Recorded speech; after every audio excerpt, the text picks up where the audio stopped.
Burning stocks में sir कुछ ऐसे नाम जहां पर आज बहुत ज़्यादा एक्शन देखने को मिल रहा है, उसमें क्लीन साइंस एंड टेक्नोलॉजी है सर। 768 रुपये का भाव है, इसको देखिए ज़रा। 950% का वॉल्यूम राइस है, काफ़ी टाइम के बाद स्टॉक फोकस में आया है सर। ये 770 के आसपास क्लीन साइंस को फ्रेश ट्रेड के लिए भी कंसिडर किया जा सकता है। देखिए 800 से 830 ये इसका रेजिस्टेंस का जोन है। 830 के ऊपर की क्लोजिंग आ जाने दीजिए, उसके बाद ही हम इसको कंसीडर करेंगे। पर हाँ, जिस तरह के वॉल्यूम है वो दर्शा रहे हैं कि लोअर लेवल पे कुछ तो इंटरेस्टेड पार्टीज है जो यहाँ पे माल उठाया है जिन्होंने। पर फिर भी मैं एक बार 800 830 इसके ऊपर की क्लोजिंग का वेट करूंगा। 800 830 के ऊपर की क्लोजिंग का आप वेट कर लीजिए। ऐसा एक नाम है सर इंडीजीन, यहाँ पर भी आप देखेंगे तो आपको 427% का वॉल्यूम राइज दिखेगा। 543 के आसपास ये स्टॉक ट्रेड कर रहा है। अमूमन 2.5 लाख के आसपास का एवरेज वॉल्यूम होता है 2 हफ्ते का, लेकिन आज देखेंगे तो 13.5 लाख शेयरों का वॉल्यूम है। इसको कंसिडर किया जा सकता है। कोई इंस्टीट्यूशनल बाइंग इंटरेस्ट बन रहा है स्टॉक में। इंडीजीन INDE है ना, इसका क्या आई सिंबल एन है? D E GENE। जी, इंडीजीन 543 रुपए। यस, यहाँ पर एक ब्रेकआउट की स्थिति दिख रही है। आज का जो हाई है इसका 554 रुपए के आसपास, 555। बस वही ब्रेकआउट का लेवल है। हम देखेंगे तो एक ट्रेंड लाइन का ब्रेकआउट यहाँ 555 के ऊपर हो सकता है। बिल्कुल, जिसके पास है होल्ड करे। फ्रेश कोई लेना चाहता है तो 500 के स्टॉप लॉस के साथ ले भी सकते हैं। वॉल्यूम के साथ अच्छा ब्रेकआउट है, इंडिकेटर भी यही शो कर रहा है कि ये रैली आगे बढ़ सकती है। तो 555 के ऊपर क्लोजिंग आ गई तो ये एक नई टेरिटरी में जाना शुरू कर देगा। तो 555 की क्लोजिंग का वेट कर लें या यहाँ पे ले लें अभी। 555 के ऊपर निकलेगा तो बेटर है, कल लेंगे। टारगेट रहेंगे पहला 600। ठीक है, तो 555 जो ब्रेकआउट का लेवल है उसके ऊपर क्लोज हो जाए तो आप इसमें ज़रूर खरीदारी करके चल सकते हैं। फिर आपको ये 600 रुपये तक भी जाता हुआ नज़र आ सकता है। सर आज का ब्रेकडाउन या फिर एक्सीडेंट की बात करें, वो है मुथूट फाइनेंस। नंबर आए हैं, नंबर्स अच्छे नहीं हैं, कमज़ोर हैं हर पैरामीटर पर, जिस वजह से हम देख रहे हैं कि क्वार्टर ऑन क्वार्टर बेसिस पे नंबर आपके सामने हैं। मुनाफा भी गिरा है, ऑपरेटिंग प्रॉफिट भी गिरा है, इनके एनआई में भी हमने प्रेशर देखा है, और स्पेशली आप देखिए मार्जिन्स यहाँ पर भी प्रेशर देखने को मिला है। गोल्ड लोन का जो एयूएम है वो जरूर बढ़ा है 6% क्वार्टर ऑन क्वार्टर बेसिस पर, 43% साल दर साल। लेकिन ओवरऑल देखा जाए तो गोल्ड के जो प्राइजेस गिरे हैं ना, उसका इंपैक्ट हमने देखा है कि इनके नंबर्स पर साफ तौर पे देखने को मिला है। सर जो वेट कर रहे थे इस स्टॉक में एंटर करने के लिए गिरावट का, क्या ये अच्छा मौका है या और गिर सकता है? अभी नंबर्स तो अच्छे नहीं आए हैं। देखिए डेली चार्ट पर पहले इसका ट्रेंड नेगेटिव हो चुका है। लोअर लो लोअर हाई की फॉर्मेशन काउंटर बना रहा है, और अब इसने आज इसने फिर अपना पिछला लो 2855 के आसपास का था वो भी ब्रेक कर दिया है। तो काउंटर हो सकता है अब। हालांकि 2700 का लेवल एक ऐसा है जो सपोर्ट का जोन है, और आज उसका वहीं का लो है। तो अगर 2700 के स्टॉप लॉस के साथ आप ले सके तो ठीक है। अदरवाइज अगर 2700 के नीचे बंद हो गया फिर काउंटर आपको 2450 मिल सकता है। तो अगर इतनी डाउन साइड के लिए अगर आप प्रिपेयर्ड हैं तो आप लीजिए, अदरवाइज अवॉइड कर दीजिए। ठीक है, ओके, परफेक्ट है। अच्छा, इसी के साथ साथ ना आप देखिए डिवीस लैब को, अगर एफएनओ में दो स्टॉक्स जो ज़्यादा एक्टिव हैं आज के सेशन में, तो अगर मुथूट फाइनेंस गिरा हुआ है तो डिवीस लैब में हम देख रहे हैं कि नंबर्स का ही इंपैक्ट है। यहाँ पर भी ये स्टॉक काफ़ी अच्छा परफॉर्म करता हुआ दिख रहा है। इनका मुनाफा 65% ग्रो किया है, रेवेन्यू में 28% का जंप है। मार्जिन बाजार मान के चल रहा था कि बढ़कर 31.4% पर आएंगे, लेकिन मार्जिन आ गए 41% के आसपास के। 920 करोड़ के आसपास का EBITDA का एक्सपेक्टेशन था, 1255 करोड़ का नंबर आया। हर पैरामीटर पर आप देखेंगे सर तो नंबर्स ने पॉजिटिवली ही सरप्राइज किया है। इस स्टॉक को आप देखिए सर, हालांकि हाई टिकट साइज काउंटर है, नंबर्स का रिएक्शन बहुत पॉजिटिव है। क्या ये 10,000 की तरफ बढ़ रहा है? उससे भी ज्यादा। देखिए जिस तरीके से चार्ट पैटर्न है, मंथली चार्ट देख रहा हूँ तो फ्रेश रैली इसने स्टार्ट की है। 7200 के ऊपर का ब्रेकआउट था। अभी हम देख रहे हैं कि 8450 है। तो किसी भी डिक्लाइन में अगर आपको ये 7200 तक अगर मिल जाता है रिट्रेसमेंट पर, तो भी वहां बाय ही बनता है। और टारगेट आप 10,000 बोल रहे हैं, मैं तो उससे और भी ऊपर के टारगेट देख रहा हूँ। स्टॉप लॉस आपका बनेगा थोड़ा सा दूर है, 6000 का।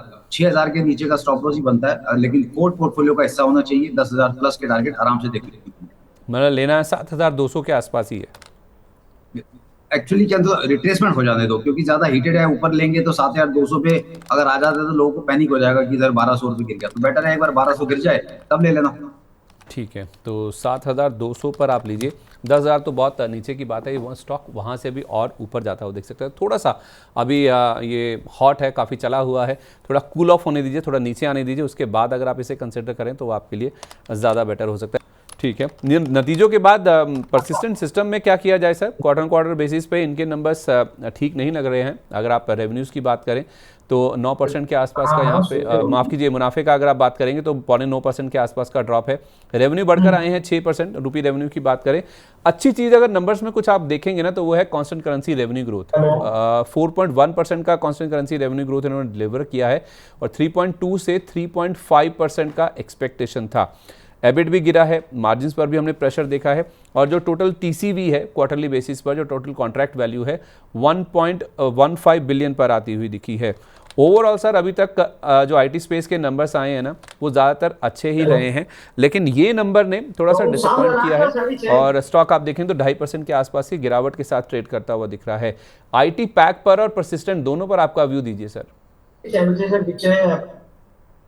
देखिए, अगर मैं इसकी बात करूं ना तो 5,800 का एक ऐसा लेवल है जिसको आप अपने नजर बना के रखिए।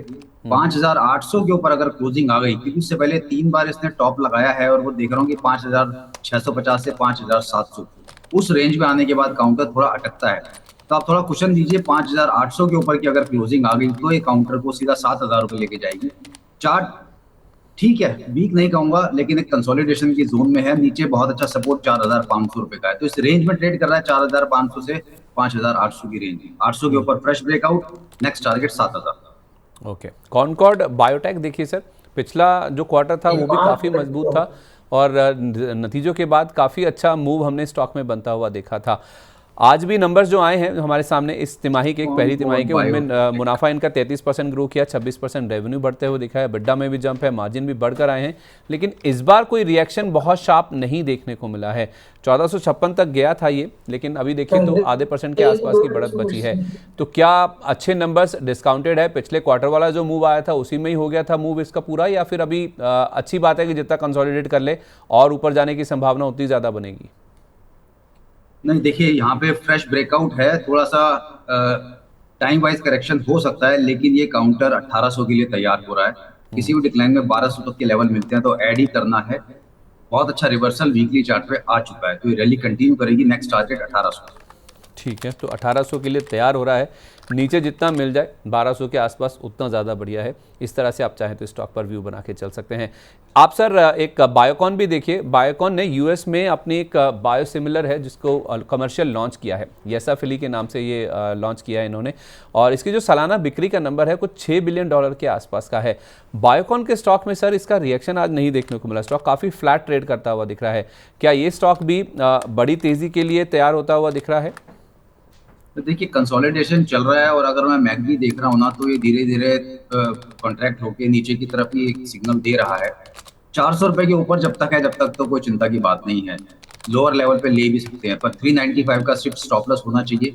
440-50 के ऊपर क्लोजिंग देगा तब इसमें 480 तक के लेवल खुलेंगे, पर अभी सिग्नल ऐसा कुछ नहीं मिल रहा है कि एकदम बहुत बड़ी तेजी या बहुत बड़ी मंदी हो जाएगी। साइडवेज ही चल रहा है। तो जब ब्रेकआउट आए तभी ट्रेड लेना, या फिर लोअर लेवल पे सपोर्ट के आसपास आए तब लेना, अदरवाइज टाइम खराब होगा। ठीक है, तो 395 का आपका स्टॉप लॉस है, तो चिंता की बात नहीं है। और जब तक ये 440-450 पार नहीं करता तब तक कोई बड़ी तेज़ी यहाँ पे नहीं देखने को मिल सकती। बीईएल में क्या करें सर? एक नए ऑर्डर की इन्होंने अनाउंसमेंट की है। जो नंबर्स आए थे बीईएल के वो अच्छे नहीं थे, जिसके बाद हमने नेगेटिव रिएक्शन देखा भी था। 13 जुलाई के बाद अब ये नए ऑर्डर्स का जो अनाउंसमेंट है वो बीईएल के ओर से देखने को मिला है। डिफेंस में सर अगर किसी को रहना है तो बीईएल अच्छा है, बीडीएल, एचएएल या फिर पारस डिफेंस, एमटा टेक जैसे जो स्टॉक्स हैं, डेटा पैटर्न जैसे स्टॉक हैं, वो ज़्यादा बढ़िया हैं। जी सही कहा। देखिए, अगर आपको किसी को डिफेंस में रहना है तो जो नॉन एफ&ओ काउंटर है वहाँ पे अगर आप फोकस करेंगे, जिसमें डायनामेटिक है, एस्ट्रा माइक्रो है, पारस डिफेंस है, वहाँ पे मूव अच्छे बन रहे हैं। बीईएल को अगर हम देखें तो काफी समय से रेंज में ही चल रहा है। ये काउंटर 380 से 365 इस रेंज में आता है और ऊपर में करीब करीब 425-30 पे जाकर के थक जाता है, वहां पे गिरना शुरू हो जाता है। अभी अपने मल्टीपल सपोर्ट पर है। 360 तक की रेंज के अंदर आप इसको ले सकते हो। टारगेट रखो 420-425 का। अगर 365 के नीचे क्लोज कर गया तो फिर ये काउंटर हो सकता है 280 तक भी जाता हुआ दिखे, पर मुझे नहीं लग रहा अभी इतना इतना नीचे गिरेगा। 380 से 360 इस रेंज में ले लीजिए। 420 का स्टॉप लॉस, 420 का टारगेट लगा लीजिए। 380 से 360 की रेंज में खरीदना है और 420 रुपये का टारगेट है। अच्छा, BCCL जो कि कोल इंडिया की सब्सिडरी है, इनके भी सर बिजनेस अपडेट्स आए हैं और उसके साथ साथ कोल इंडिया के भी बिजनेस अपडेट आए हैं। अगर किसी को इन दोनों कंपनियों में से किसी एक को चुनना है या फिर अगर आप दोनों को ही पसंद करते हैं तो बताइए सर, नंबर्स आपके सामने हैं, किस तरह के आए हैं। कोल इंडिया काफ़ी लंबे समय से कंसोलिडेट कर रहा है। पहले भारत कोल की बात कर लेते हैं। 34 रुपये 50 पैसे है। काउंटर के अंदर कोई खास दम तो दिख नहीं रहा है। बस ये है कि आज हल्का खासा पॉजिटिव ही है, कुछ ज्यादा दम नहीं लग रहा है काउंटर में। क्योंकि अब है अगर किसी के पास तो आप रख सकते हैं। अपसाइड मिल जाए आपको 37 रुपये से 40 रुपये तक, तो वहाँ एग्जिट कर सकते हैं। कुछ ज्यादा इसमें चार्ट प्रॉमिसिंग नहीं है। कोल इंडिया की मैं बात कर लेता हूँ। 415 रुपये इसका ये काउंटर फिर भी ठीक लग रहा है, अपने सपोर्ट के आसपास आ गया है। 410 से 400 ये रेंज है इसकी। बिल्कुल यहाँ पे बाय किया जा सकता है। स्टॉप लॉस लगाएंगे 370 का और अब टारगेट 450। ओके, स्टरलाइट टेक का क्या करें सर? मल्टी बैगर है, इसी साल में आप देखेंगे 6 गुना से ज़्यादा ये हो चुका है। कहाँ ये 85-86 रुपये के आसपास से चलना शुरू हुआ और ऊपर में वैसे देखा जाए तो ये 680 रुपये के आसपास तक भी होके आया। अभी ये 584 के आसपास ट्रेड करा है। आज ऑर्डर विन का इम्पैक्ट है, एक मल्टी ईयर सप्लाई एग्रीमेंट मिला है इनको, जिस वजह से स्टॉक एक्टिव है। 5% का सर्किट है, 960 करोड़ रुपए का ऑर्डर है। तो ऐसे स्टॉक्स में सर जहाँ पे ऑलरेडी काफ़ी अच्छा दमखम बन चुका है, क्या वापस कंसिडर करना चाहिए या फिर आपको लगता है कि इनसे दूर ही रहें और बहुत नीचे मिले तो ही खरीदें? नहीं, बहुत नीचे ऐसे काउंटर मिलते नहीं हैं। अगर मैं आपको एक छोटा सा एक स्ट्रेटेजी बता देता हूँ। देखिए, मंथली चार्ट आप लगा लीजिए। मंथली चार्ट पे आप RSI चेक कीजिए। इसकी अभी अभी RSI जो है मैं देख पा रहा हूँ 82 है, तो काफी स्ट्रांग है। अगर ये किसी भी फॉल में अगर कोई लेना चाहे, अगर इसकी मंथली RSI 55 के आसपास मिल जाए, कभी भी 2 महीने 6 महीने जब भी आपको 55 के आसपास मिल जाए, तब इसमें फ्रेश एंट्री बना लेना। अगर किसी के पास है तो अभी होल्ड करे, और एवरेज करने के लिए मंथली RSI 55 का वेट कीजिए। वहां पे लेंगे तो फिर से काउंटर रैली स्टार्ट कर देगा। पर अभी चार्ट की कोई वीकनेस नहीं दिख रही है मुझे। 500 लेवल टूटना मुश्किल लग रहा है। अगर 500 लेवल ब्रेक भी होता है तो मान लीजिए कि RSI जब 55 आएगा तब एवरेज कर लेना। बढ़िया काउंटर है, यहाँ भी ले सकते हैं, डिक्लाइन पे भी ले सकते हैं, है तो होल्ड करके बैठे। ठीक है, जी एंटरटेनमेंट में क्या करें सर? मैं फ्रेश खरीदारी के बारे में नहीं कह रहा हूँ कि आज स्टॉक में बड़ी गिरावट आई है। जो सेबी का अंतिम फैसला आया है, जो अनऑथराइज्ड प्लेज केस था इनका, उसको लेकर प्रोमोटर्स को बैन किया गया 1 साल के लिए और जो कंपनी के ऊपर, दोनों प्रोमोटर्स के ऊपर भी जुर्माना लगाया गया है। लेकिन प्रोमोटर्स का कहना है कि इसका फंड जुटाने की प्रक्रिया के ऊपर किसी तरह का कोई असर नहीं होगा, लेकिन स्टॉक नेगेटिवली रिएक्ट कर रहा है। मैं सिर्फ उनके लिए पूछ रहा हूँ जिनके पास लॉन्ग है सर, रखा है। 10% की गिरावट देखकर उनका क्या सर आज रिएक्शन होना चाहिए? नहीं, घबराने की जरूरत नहीं है। 92 का स्टॉप लॉस लगा के रखिए। 92 जब तक है कोई दिक्कत वाली बात नहीं है। उससे लोअर लेवल से फिर से बाइंग देखने को मिल जाएगी। नीचे रिएक्शन है लेकिन चार्ट अभी खराब नहीं हुआ है। चार्ट आपका 92 के नीचे ही खराब होगा, उससे पहले नहीं। मतलब अगर किसी के पास 92 का स्टॉप हाँ, लॉस अगर लगा के किसी के होल्ड पास करें। नहीं है, होल्ड कर सकते हैं। किसी के पास नहीं है और वो अगर लेना चाहे तो वो 96 98 के आसपास ले भी सकता है। 96 98 के आसपास चाहे तो ले भी सकता है। सर पीएनबी गिल्ड्स का स्टॉक आप ट्रैक करते हैं क्या? इस स्टॉक में हम देख रहे हैं काफ़ी फ्लैट मूव देखने को मिल रहा है। दरअसल खबर ये आई है कि ब्लूमबर्ग ने एक बार फिर से जो इंडियन गवर्नमेंट बॉन्ड्स हैं उनको ग्लोबल एग्रीगेट इंडेक्स में शामिल करने के लिए टाल दिया है सर, वो फैसला उसको डेफर कर दिया है, जिसका इम्पैक्ट हम देख रहे हैं कि आज स्टॉक पे है, क्योंकि एक ही मात्र स्टॉक है जो कि बॉन्ड मार्केट से जुड़ा हुआ है। तो पीएनबी गिल्ड्स में सर क्या मूव होना चाहिए अभी यहाँ से? 75 76 का स्टॉप लॉस होना चाहिए। 80 रुपीज के आसपास मिले तो ले लीजिए। 80 रुपीज़ के आसपास मिले तो ले लीजिए, ठीक है। राजेश जी, कोई नया नाम आज के लिए जहां पर आप फोकस करना चाहेंगे या फिर बताना चाहेंगे हमारे दर्शकों को? देखिए, एक स्टॉक में रिवर्सल दिख रहा है मेरे को, वो है प्रिसिशन वायर। अभी 386 चल रहा है, तो आज इसमें लग रहा है कि रिवर्सल है और अच्छी कैंडल बन रही है। तो स्टॉप लॉस लगाएंगे इसमें थोड़ा सा बड़ा 350 रुपए का पोजिशनल बेसिस पे, तो यहाँ इसमें लॉन्ग पोजिशन बना करके चला जा सकता है। ओके, 350 रुपये का स्टॉप लॉस है सर। टारगेट क्या होगा? तो टारगेट आप मिनिमम मान के चलिए सर 420 425। 420 425 एक ही नाम है सर, और भी है? अभी तो एक है, बाकी इंट्राडे वगैरह के लिए जो मतलब मोमेंटम वाले काउंटर है वो तो अभी चल रहे हैं। कोशिश कीजिए कि अभी इसी पे फोकस करें। हाँ, मैं आपको मार्केट पे व्यू देता हूँ अगर आप कहेंगे तो। इंटरडे वाले कोई नाम एक दो हैं तो बताइए। इंट्राडे में आप देख सकते हैं सर, एक तो अभी वॉक फार्मा देख सकते हैं, वॉक फार्मा में एक मोमेंटम बन सकता है, 2000 के ऊपर सस्टेन करेगा तो बहुत अच्छा मूव आ जाएगा। वोकार्ड की बात कर रहे हैं आप?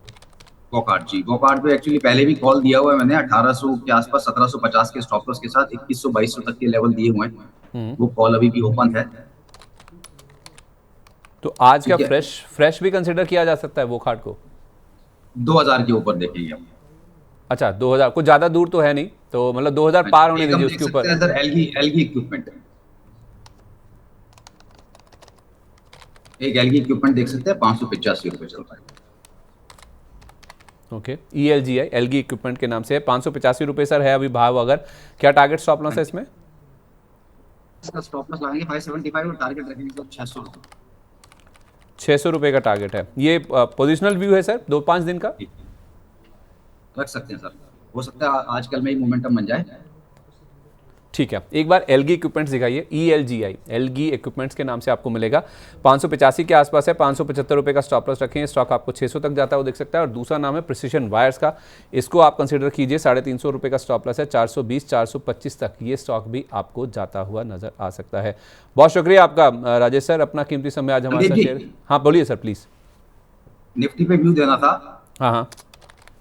जी, 23,600 से जो निफ्टी हमारा लॉन्ग था वो 1000 पॉइंट का मूव आ चुका है। आज छठा सातवां ही दिन है, तो 24,600 से 24,800 ये 200 पॉइंट की रेंज है। यहाँ एक बार आप अपना प्रॉफिट बुक कीजिए, जिन्होंने लोअर लेवल पे लिया हुआ है। एक बार डाउन साइड में दोबारा हो सकता है निफ्टी 200-250 पॉइंट नीचे का डाउन साइड दिखा दे, तो यहाँ पे फ्रेश बाइंग से अभी अवॉइड कीजिए। अगर आपके पास है तो थोड़ा प्रॉफिट बुक करने की कोशिश कीजिए, लोअर लेवल फिर से मिल जाए।